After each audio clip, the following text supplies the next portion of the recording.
U prvih 100 sati operacije u Iranu pogođeno je skoro 2000 ciljeva sa više od 2000 komada municije, izjavio je komandant američke centralne komande admiral Brad Cooper. Prema njegovim rečima u operaciji Epski bes do sada je učestvovalo više od 50.000 vojnika, oko 200 pilota lovačke avijacije i 2 nosačke grupe aviona, preneo je NBC.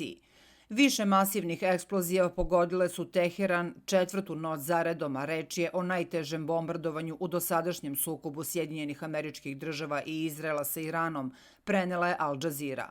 Iranski savet za vodstvo, vrhovno versko telo koje bira novog ajatolaha, većali su utorak i sin ubijenog bivšeg vođa ajatolaha Alija Hamneija pojavio se kao jasan favorit, prenose mediji. Očekuje se da će sveštenici objaviti da će sin Močtaba Hamneji biti naslednik svog oca. Portal Iran International i pojedini izraelski opozicioni mediji već su objavili da je Hamneji izabran za vrhovnog vođu, ali zvanične potvrde za sada nema. Kako navode, on je izabran na insistiranje Iranske revolucionarne garde. Državljani Srbije, Severne Makedonije, Bosne i Hercegovine, Crne Gore i Hrvatske, koji su evakuisani iz Izraela, stigli su u Beograd noćas oko 2 časa posle ponoći specijalnim letom Air Srbije iz Šarm el Šeika u organizaciji Vlade Srbije i Ministarstva spoljnih poslova. Specijalnim letom u glavni grad Srbije doputovalo je 67 osoba koje su evakuisane iz Izraela. Admiral Brad Cooper je naveo da su bombarderi B-2 i B-1 izveli udare na raketna postrojenja duboko u Iranu. Cooper je ocenio da je obim napada na Iran daleko nadmašio kampanju šoka i strahopoštovanja iz 2003. godine tokom napada na Irak. On je dodao da je uništeno 17 iranskih ratnih brodova, uključujući jednu podmornicu, kao i da američke i izraelske snage, uključujući i operativnu grupu dronova Škorpionov udar, CENTCOM-a, dominiraju vazdušnim prostorom Irana. Daleko smo ispred našeg plana, poručio je Cooper. Iran i libanski militantni pokret Hezbolah izveli su prve koordinisane napade na Izrael od početka američko-izraelskih napada na Islamsku republiku. Saopštile su izraelske odbrambene snage, navodeći da su lansirani projektili iz Irana i Libana.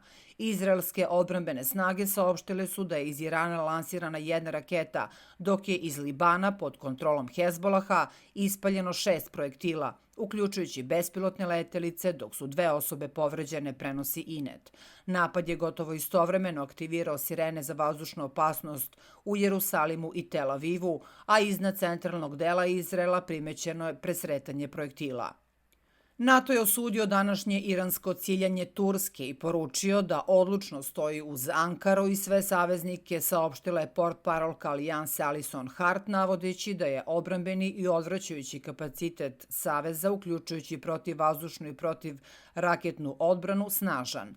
Hart je u pisanoj izjavi dostavljenoj novinskoj agenciji Anadolija naglasila da NATO čvrsto stoji uz sve saveznike, uključujući Tursku, u trenutku kada Iran nastavlja neselektivne napade širom regiona.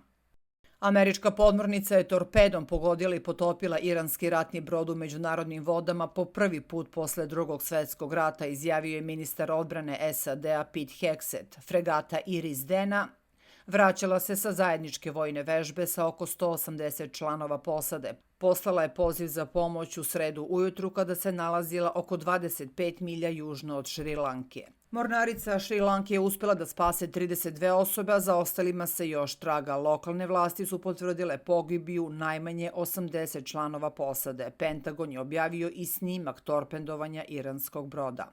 Na jednom američkom sajtu cena rata Sjedinjenih Država i Irana meri se i sekundu u sekund. 4. marta u 9 ujutru iznosila je oko 2,2 milijarde dolara, napisao je na Telegramu ruski senator Aleksej Puškov. I to samo za 4 dana rata, istakao je on. Ruski senator Aleksej Puškov je ukazao i na to da je američka senatorka, nekadašnja kandidatkinja za predsjednicu Sjedinjenih Država Elizabeth Warren, nakon zatvorenog brifinga u Senatu na kojem su senatori informisani o toku rata protiv Irana, izjavila da je i ranije bila zabrinuta, a sada je još više. Sve je mnogo gore nego što mislite, rekla je ona. Kako je istakao Puškov, čak i uzimajući u obzir da je Warren članica Demokratske stranke, ocena nije ohrabrujuća za Sjedinjene Države. To potvrđuje i izraz lica Trumpa posljednjih nekoliko dana. Manje se šali i deluje vidno zbunjeno. Već je jasno da Blitzkrieg nije uspeo kao ni računice o promeni režima. Šta više, Sjedinjene države i Izrael prvim udarima nisu uspeli da razoružaju Iran. Iran ne samo da pruža otpor, već pokazuje spremnost da vodi dugotrajni raketni rat, podvukao je on.